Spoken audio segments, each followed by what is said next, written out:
Crusaders for 2020. Yes, guys, this is the first video I'm doing in the year 2020. It's January 1st here. I know in some places it's still the tail end of 2019, but we are the majority of the way through the day here, January 1st in New Zealand, and my first video of the year is about the Crusaders. As Blues fan, I don't know how I could bring myself to do it, but there we go. The Crusaders are a pretty good team, so why not? I didn't get a chance to do the review for the Crusader season for 2019. In a nutshell, it was good, but I'll cover some of the points that I would have made in that video, in this video as well. And then I'll talk about basically their preview for 2020, what a starting 15 for them might look like, and whatnot. So, what went well for the Crusaders in 2020, other than winning the Super Rugby title? Still undefeated at home. Very good record last year. Some of the key stats for them: they were the #1 for average points scored. They scored an average of 32.4 points a game. #1 for run meters per game was 735, which is phenomenal.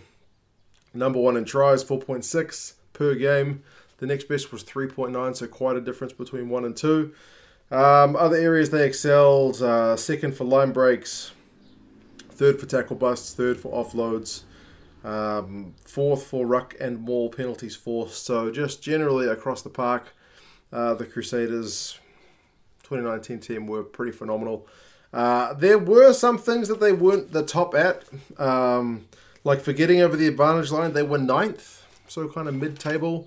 Their line-out was mid-table with 8th, so operated at 89%. Winning opponents' line-out, they were 10th. Goal kicking, they were 11th, kicking at 75%, but when you score that many tries, does it really matter if you convert them all? Penalties conceded, they were 4th, and penalties won, they were 12th. So kind of at the wrong end of the referee's whistle. You know, if you're the #1 team for conceding penalties, but the #1 team for also winning penalties, it kind of balances out. But they are at the wrong end of the stick for that one. And 4th for handling errors, again. Part of that will be down to how much possession they tend to have. So, yes, the Crusaders were just across the board in 2019 a very, very impressive team.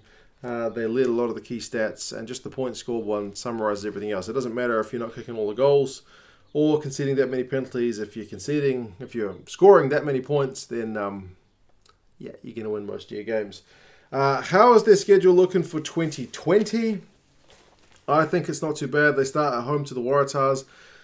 One feature of their schedule, I guess, is that they don't really have any long stints at home. They only once play 2 games at home in 2 weeks, and that's in round 13 and 14. They've got the Jaguares and then the Stormers. Every other game, it's either home, away, or like there's one time when they've got home to the Highlanders in round 4, bye in round 5, and then home in round 6 to the Reds. So they don't have to leave Christchurch, but most of the time they're kind of to and from place to place. One thing I don't like about their schedule for 2020 is the fact that they may be tired come playoffs time. I mean, I'm sure they'll manage the squad pretty effectively, but they've got the Hurricanes away in round 15, then a trip to South Africa. They play the Lions in Johannesburg in round 16, the Sharks in Durban in round 17, and then they've got the Chiefs at home in round 18. I guess that last game at home kind of saves them a little bit, but that is still a tough game. It's a home game, so I'll be back in Christchurch. In all likelihood, they'll have a quarterfinal the week after, so at least there's not that extra travel. But the 3 weeks before that are Wellington, which is a tough game, 2 games in South Africa, and then a hard game against the Chiefs. So it's the travel factor combined with the opposition, I think, is a wee bit tricky. Their last break will have been in round 11, so kind of midpoint through the season. So yeah, that's the schedule for next year. The squad has changed a fair bit. Like if you looked at that squad from 2018 to 2019, it hardly changed.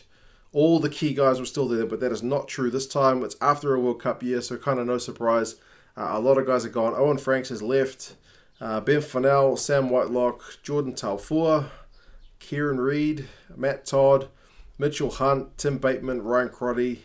There are others as well, but those are kind of some key names that have left the squad. All the players they're getting in are essentially from Tasman and Canterbury. There's one guy from North Harbour, but all the Mitre 10 Cup teams, and pretty much all of them from that kind of Canterbury catchment area. So Tasman and Canterbury make up the Crusaders. So, and most of them are 20 or 21. I think there's 2 guys who are like 25. And one of them's a Tongan international, but most of them are like New Zealand under 20s, New Zealand schools. So good young talent, and you know the Crusaders will turn these guys, at least some of them, into stars. Yeah, that's a lot of guys. And I guess one area of concern is when you look at it, like 4 of the new guys are in the back row. So that's maybe one area where you think maybe they're lacking a little bit of depth with the fact that, you know, Reed is gone. Taufu is gone, and Todd, you know, all those guys are gone. Essentially, that's your 6, 7, and 8 from the 2019 team. So, yeah, that's a factor. But the squad that remains is still pretty strong. Looking at the team, I picked a possible starting 15. You could have a front row of Moody, Taylor, and Ala Alatoa. It's Michael. So that's an All Black, and Samoan international. Second row of Barrett and Quinton Strange. So it's minus something without Whitelock there, but still pretty good. The back row, again, is the area where it changes. Maybe Blackhead at 6, Harmon at 7, and Fetu Douglas at 8. That's, again, like I said, the one area that it's still pretty good, but it has changed. Hall at 9, Moong at 10, no changes. Maybe Haverly at 12. The 12 question, maybe one. Do you put Goodhue in there? I've put Goodhue at 13, but you've still got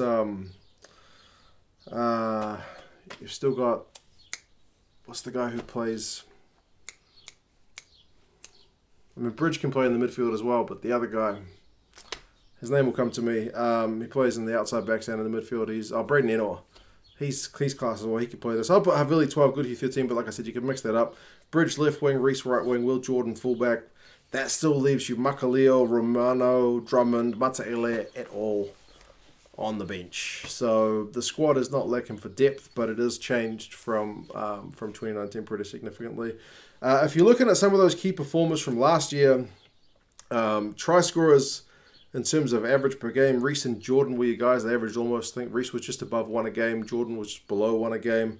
Mataele only played 2 games, but he was like a line break king. Run meters was Reese, line breaks, and he's still around for 2020, so that's good news. Havili was your tackle busts man, and again, he's 3.9 per game. He was the 5th overall average for Super Rugby. He's still there, so you've still got a lot of class there. I think, like looking at some of the defensive stats, like Todd was your main tackle and turnovers guy, so they will miss that aspect to the team. But that being said, they are still predicted to be first by the bookmakers. I guess the expectations are still that they will go on and get another title, 4 in a row. That would be a massive achievement. They're keeping Scott Robertson, seeing as he missed out on the All Blacks gig. So in terms of Crusaders fans, that's one bonus for those guys. But yeah, it should be an interesting season. I've seen a few people kind of throwing a bit of doubt. I mean, it's just people like to hate on the Crusaders. I'm not immune to it for being so damn good. But a few people throwing some kind of doubt their way. They're losing all these big names. How will they cope? I can't imagine they're going to struggle. But yeah, it still remains to be seen. You guys let me know your thoughts on the Crusaders season. Like I said, I've summarized some of the 2019 stuff there, seeing as I didn't get around to doing the full season review. But yeah, I think their schedule's all right. They should be able to manage it. How the squad goes, losing some of the big guns and replacing them is a question mark. But if there's one team that you can back to make sure the youngsters are up to scratch, it is the Crusaders. They've had some coaching changes, I guess. You know, Brad Moore's not there, Ronan O'Gara's not there, but Scott Robertson is still there to lead the side. And that guy's got the magic touch, so I can't see that changing anytime soon. Will that added pressure of being the favourites do anything to hurt them? I doubt it. It's the club that every young Kiwi kid probably wants to go and play, unless they've got specific roots to another local team. You want to go to the Crusaders because you know you've got a pretty damn good chance of winning a Super Rugby title, and you're almost guaranteed to be in the playoffs year in, year out if you're in that organisation. And they'll potentially, we got a better chance of becoming an All Black if you're in that squad. So here I am, a Blues fan, raving about the Crusaders. It should be an interesting year for the Crusaders. Like I said, you guys let me know your thoughts for the Crusaders' chances in 2020. Drop us a like if you're keen. Happy 2020, everyone. Happy New Year, and I'll talk to you again soon. See you later.